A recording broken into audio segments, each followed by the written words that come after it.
की कृपा सिंधु जगत स्वामी नमस्तुभ्यम नमो नमः। हे कृपा के सागर, जगत के पिता, तेरे चरणों में मेरा बार बार प्रणाम हो, ऐसी प्रार्थना करके श्री शुक्र जी ने पूछा। हे पिताजी, आज का दिन बहुत महान है, क्योंकि आज भृगु जयंती के साथ साथ गायत्री जयंती है, हयग्रीव जयंती है, ऋषि तर्पण है और संस्कृत दिवस के रूप में भी है। हे पिताजी, आज हम सभी आपको आपके जन्म उत्सव की शुभकामनाएं प्रदान कर रहे हैं। हे पिताजी, कृपा करके जन कल्याण के लिए आज अपने पुत्र भक्तों को वाणी के रूप में प्रवाह करें। श्री भृगुवाल श्री भृगु जी बोले,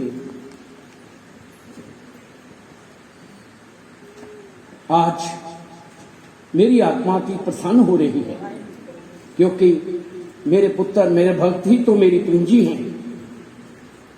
मैं आज जन कल्याण के लिए अक्षर रूपी वाणी द्वारा वाचक पुत्रों से आशीर्वाद और रक्षा सूत्र के रूप में प्रदान करूंगा, जिससे सूली से फूल होता जाएगा, कदम कदम पर रक्षा होती जाएगी। देखो पुत्र भक्तों, इसमें किंचित मात्र भी संशय नहीं करनी चाहिए। आज श्रावण पूर्णिमा है।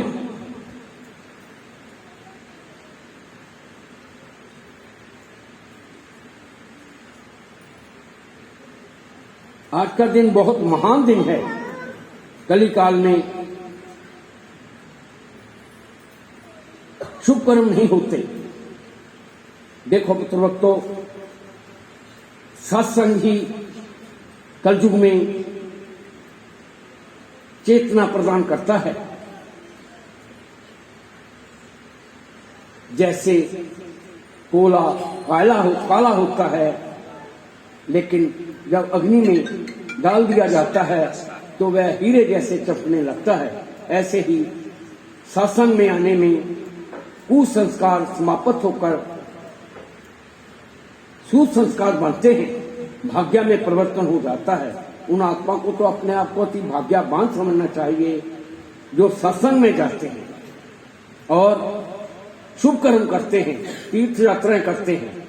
क्योंकि पुत्र भक्तों, इस कली काल में लिया हुआ नाम, दिया हुआ दान जन्मों जन्मों तक अपना प्रभाव बनाने वाला है। भौतिक सुख तो इस धरती पर रहने है। धरती लोक पर रह रहा प्राणी शत्रु भी स्वयं ही है और मित्र भी स्वयं ही है। जो आत्मा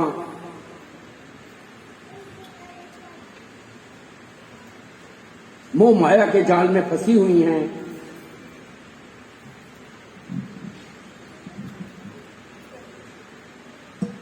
वे इंद्रियां मानव की शत्रु हैं।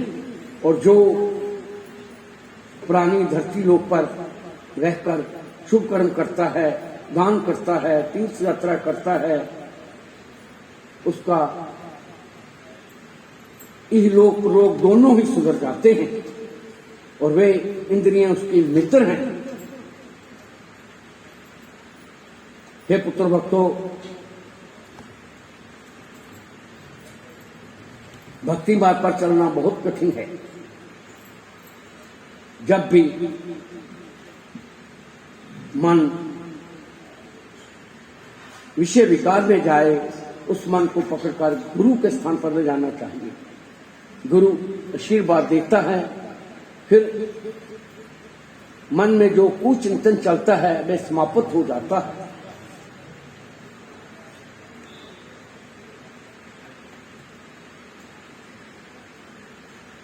बहुत से आत्माएं धरती लोक पर रहकर ये सोचती हैं, अभी तो बहुत समय पड़ा है, हम भक्ति मार्ग पर चलेंगे। बहुत सी आत्माएं तो मन में यही सोचती रहती हैं, क्या इस संसार में भगवान है या नहीं है। ये सब कलयुग का प्रभाव है। हे पुत्र भक्तों, इस संशय को निकाल देना चाहिए। बिना ईश्वर के इस धरती पर कुछ भी नहीं। एक ना एक दिन उसकी शरण में जाना है। जो आत्मा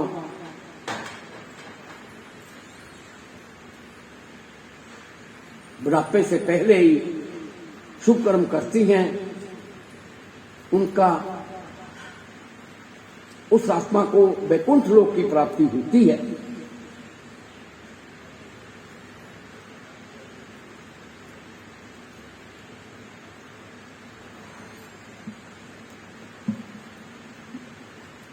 बहुत सी आत्मा तो ये सोचते सोचते अपना जीवन समाप्त कर लेती है। क्या होगा शुभ कर्म करने से? मोह माया के जाल में फंसा हुआ प्राणी निकल नहीं सकता। जब 100 रूपी पूंजी समाप्त हो जाती है, होने को होती है, तब मन में आता है मैंने क्यों नहीं पहले ये कर्म किए। देखो पुत्र भक्तों, जब किसी व्यक्ति ने प्रदेश जाना हो तो उसकी तैयारी पहले से ही कर ली जाती है, ताकि प्रदेश में उसे किंचित मात्र भी पीड़ा ना हो। हर प्राणी को पता है एक ना एक दिन इस नाशवान शरीर को छोड़कर जाना है। सब कुछ जानते हुए भी मोह माया के जाल में फंसा हुआ है। ऐसे ही एक बार जब एक राजा, जिसके मन में बहुत अहम की भावना थी, पर्वतों के ऊपर भ्रमण करने के लिए निकला, तो मन में कल्पना हुई मेरे पास एक ऐसे हाथ में छड़ी होनी चाहिए जो किसी के पास ना हो। बस मन में ये कल्पना उठी, शिल्पकारों को बुलाया गया और अपनी मन की बात कह दी।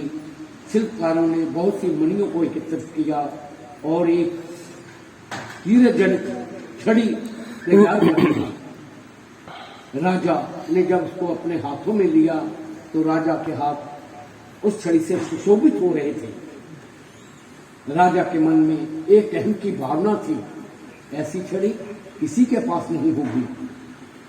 लेकिन समय समय पर जो नई है वे वस्तु पुरानी हो जाती है। जो मन के चौह होते हैं शनि शनि शांत हो जाते हैं।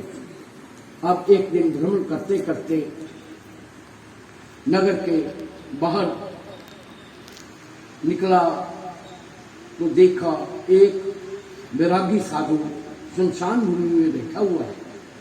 राजा की दृष्टि उस पर पड़ी और राजा ने देखा वैरागी साधु का तप बहुत तेज है। मन में आया क्यों ना इस साधु को अपनी राजधानी में ले जाया जाए, उसकी सेवा की जाए।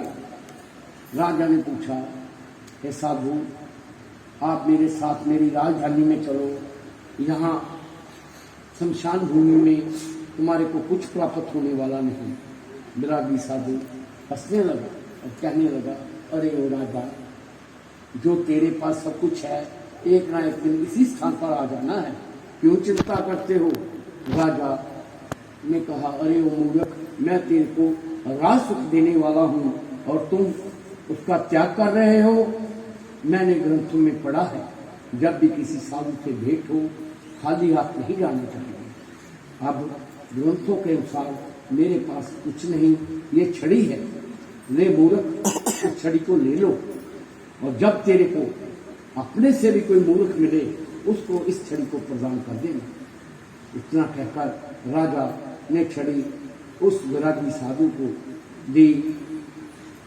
साधु ने वे छड़ी ली और मन में सोच रहा है, इतनी कीमती छड़ी राजा ने मेरे को प्रदान की और साथ में मेरे को ये मूर्ख भी कह दिया। समय व्यतीत होने लगा।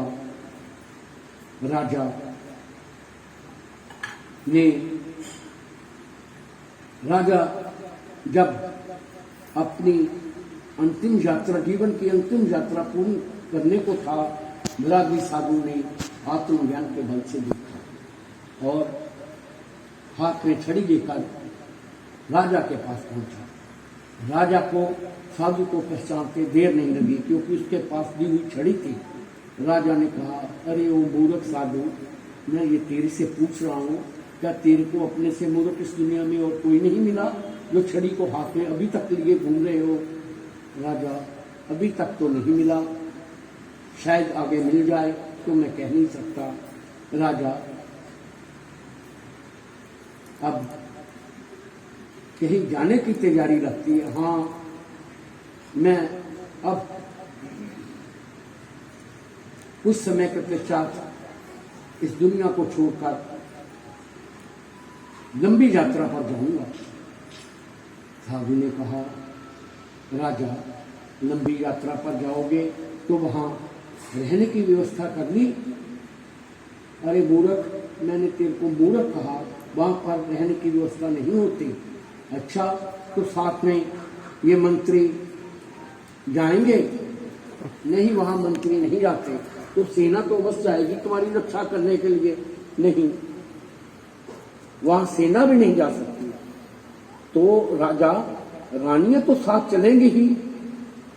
अरे ओ मूर्ख प्राणी, वहां पर रानियां भी नहीं जा सकती। धन दौलत तो भेज दिया होगा, धन दौलत भी नहीं जाता। तो राजा वहां पर क्या जाता है? वहां अकेले ही जाना पड़ता है। तब बरागी साधु ने उस छड़ी को उसके हाथ में थमा दिया। कहने लगा, अरे मूर्ख, तेरे से बड़ा मूर्ख तो मैंने इस दुनिया में देखा ही नहीं। पूरा जीवन ना जाने कितनी सेना के साथ युद्ध करते हुए आत्मा को परमात्मा के पास भेजा, और जो धन दौलत सेना सभी एकत्रित की, अब तेरे साथ कोई नहीं जा रहा। तब राजा की आंखों में आंसू थे। राजा ने कहा, हाँ साधु, बात तो आप ठीक कह रहे हैं। जो मेरे साथ जाना था, मैंने उसकी तैयारी नहीं की और मेरे हाथों से बहुत से पाप हुए। अब वहां पर मेरे को सुख नहीं मिलेगा। साधु ऋषि मुनि दयालु होते हैं। जब बरागी साधु ने देखा इसने बहुत से पाप कर्म किए, लेकिन अब मन से क्षमा मांग रहा है, जाओ मैं अपनी की हुई भक्ति तेरे अर्पण करता हूँ, जिससे तेरे पापों का नाश हो सके। इतना कहकर साधु पुनः शमशान भूमि में पहुंचा और राजा कुछ समय के पश्चात परमात्मा को प्यारा हो गया। हे पुत्र भक्तों, हर प्राणी मोह माया के जाल में फंसा हुआ है। मोह माया के जाल में फंस के पाप कर्म करता है और ये सोचता है मेरे से धरती लोक पर कोई अच्छी आत्मा और है ही नहीं। हे पुत्र भक्तों, ये भौतिक सुख नहीं देते।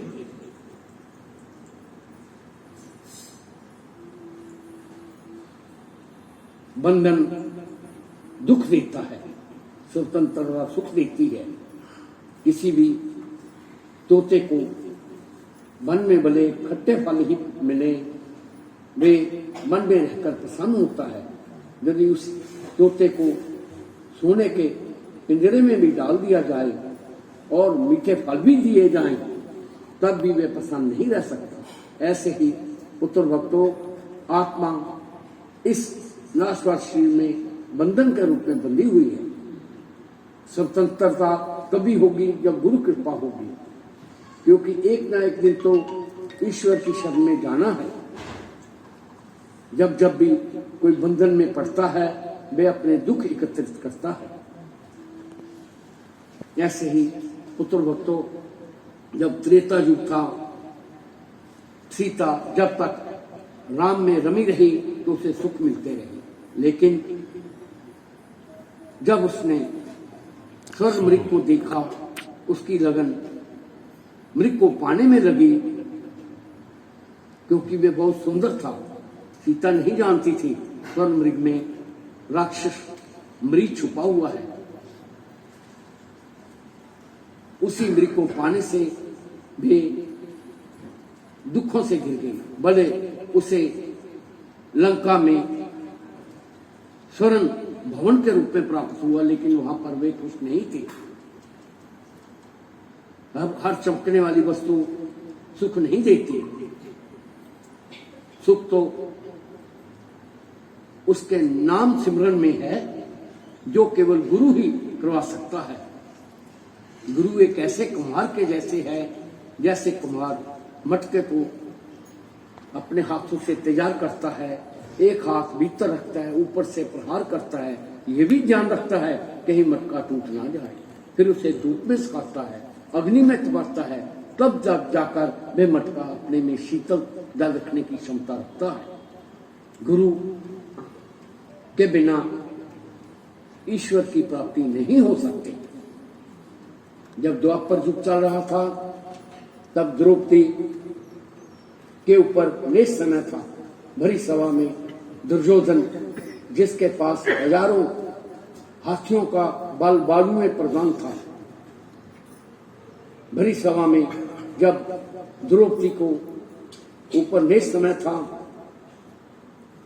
तब द्रौपदी ललचाई हुई आंखों से देखती है, कभी द्रोणाचार्य के आगे, कभी गुरु के आगे, कभी पांडव के आगे, अब भी मेरी कोई सहायता करेगा, लेकिन कोई भी सहायता करने के लिए आगे नहीं आया। तब द्रौपदी का एक हाथ साड़ी पर था, एक हाथ उठाकर कहने लगी, ठाकर अब आप ही आओ, आप नहीं आओगे तो क्या होगा। लेकिन ठाकुर नहीं आए।